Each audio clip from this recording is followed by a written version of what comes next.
Tuhan bersamamu. Inilah Injil suci menurut Santo Matius.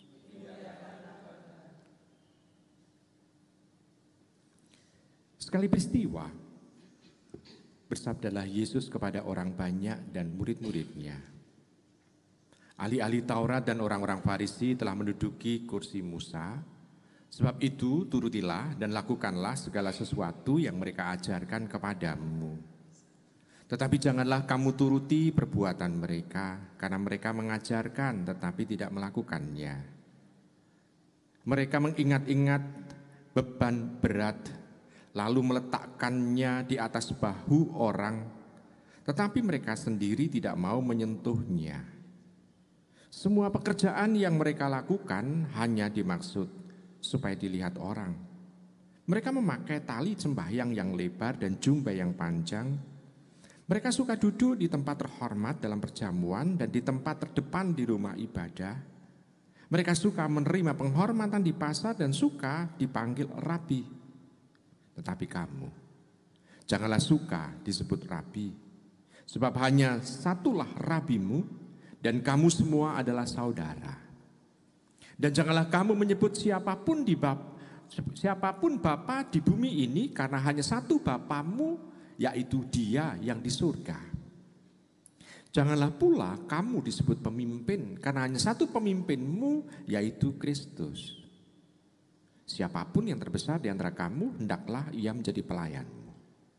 Barang siapa meninggikan diri akan direndahkan, dan barang siapa merendahkan diri akan ditinggikan. Demikianlah sabda Tuhan. Saudari terkasih dalam Tuhan, sebetulnya juga ada suatu kritikan yang juga ditujukan kepada kami. Kami para imam itu bicara mengenai soal perkawinan dan juga mengajarkan soal perkawinan yang baik. Namun kami sendiri tidak melakukannya. Seolah-olah itu kan kritikan itu juga begitu. Ini romonya mengajarkan soal perkawinan tapi orang lakoni gitu ya. Tapi bukan itu sebetulnya yang mau dikritik oleh Tuhan. Syukur kami juga bangga dengan itu bahwa bukan kami. Kenapa? Karena ini adalah hal-hal pengajaran yang lain-lain. Bukan soal panggilan itu, karena kami sudah memilih panggilan yang lain gitu ya. Tapi ini adalah pengajaran mengenai bagaimana bersikap, bagaimana berperilaku, bagaimana mengatakan sesuatu, bagaimana bertindak sesuai dengan situasi pada waktu itu. Orang-orang Farisi dan ahli Taurat, mereka sudah fasih dan sudah ahli dalam hukum Taurat dan kitab para nabi pula. Dan mereka tahu apa yang diajarkan oleh para nabi dan diajarkan oleh Musa. Hukum-hukumnya mereka hafal. Namun ternyata mereka hanya bisa mengatakannya. Tapi untuk melakukannya mereka belum. Tuhan melihat itu. Lalu Tuhan itu mengatakan kepada para muridnya, ini adalah contoh jelek. Soal apa? Soal mendengarkan dan melakukan firman. Tuhan selalu menekankan mendengarkan dan melakukan firman. Bahkan ibunya sendiri dipakai sebagai contoh. Dia ibuku adalah dia yang melakukan dan dia yang mendengarkan dan melakukan firman Tuhan. Nah, kalau demikian kita bisa melihat iman tidak hanya sekedar percaya, tidak sekedar meyakini, namun juga mendengarkan firman Tuhan dan melakukannya. Masa APP itu sebetulnya adalah kesempatan kita melatih itu semua. Melatih bagaimana kita mencoba untuk dengan kita sudah bisa mengendalikan nafsu dengan puasa dan pantang dan mati raga, mengendalikan nafsu itu, kita mencoba untuk mempraktekkan apa yang dikehendaki oleh Tuhan dalam kehidupan ini. Kita akan bertekun dengan sabda Tuhan. Kita mencoba untuk mendalami dan mempelajari firman Tuhan. Di lingkungan-lingkungan ada hal-hal tertentu yang menjadi tekanan untuk diajarkan. Nah, kita mencoba untuk melakukannya. Bisa enggak? Sebetulnya kalau kita PK akan diri kita sendiri, kita akan mampu untuk melakukannya. PK, kita mencoba untuk mencocokkan channel hati kita dengan firman Tuhan. Sehingga kita bisa untuk melakukannya. Nah, Tuhan menginginkan itu. Dan itu hanya mampu untuk dilakukan kalau orang itu rendah hati. Kalau rendah hati, pertama bukan karena mau dilihat. Yang kedua, bukan keinginannya untuk dipuji. Bukan juga mau untuk mengatakan, ini loh Tuhan saya berprestasi. Bukan, namun justru kerendahan hati. Dan di sini itu yang dituntut dalam bacaan Injil ini sebetulnya untuk kita. Nah sekarang kita sudah memasuki masa APP, kita diminta untuk bisa melakukannya dengan penuh konsekuen. Bahkan juga dikatakan dalam Injil ini, siapa yang terbesar hendaklah menjadi pelayan.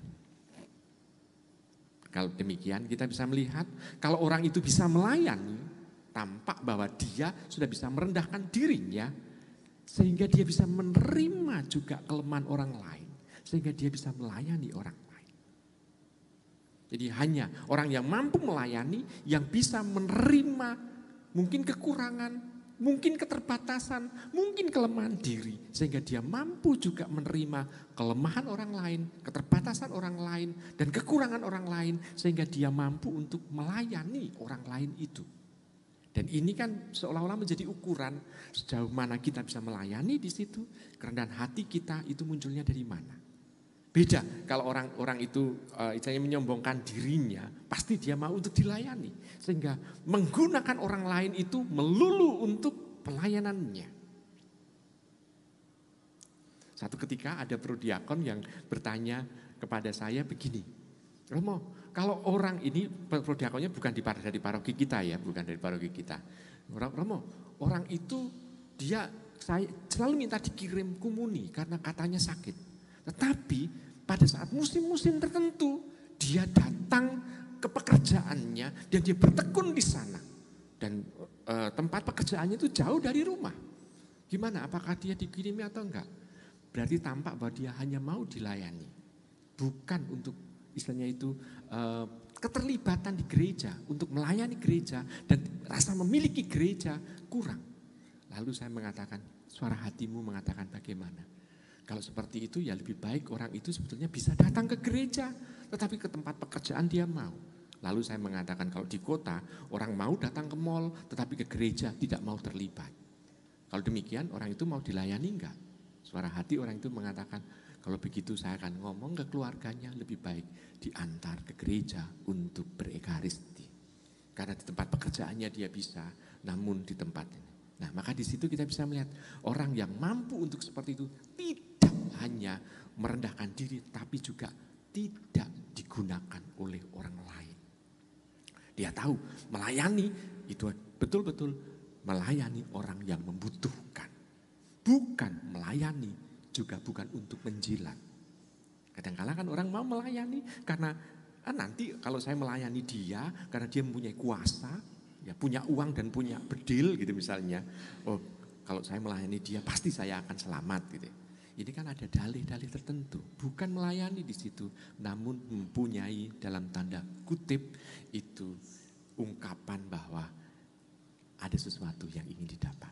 Nah, bukan itu.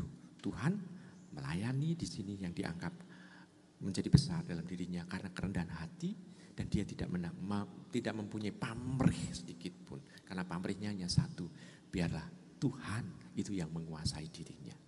Nah, saudara terkasih dalam Tuhan, maka kerendahan hati di sini sangat dipentingkan. Saya percaya dan saya yakin bahwa kita mampu untuk melakukan itu semua. Selamat merenung.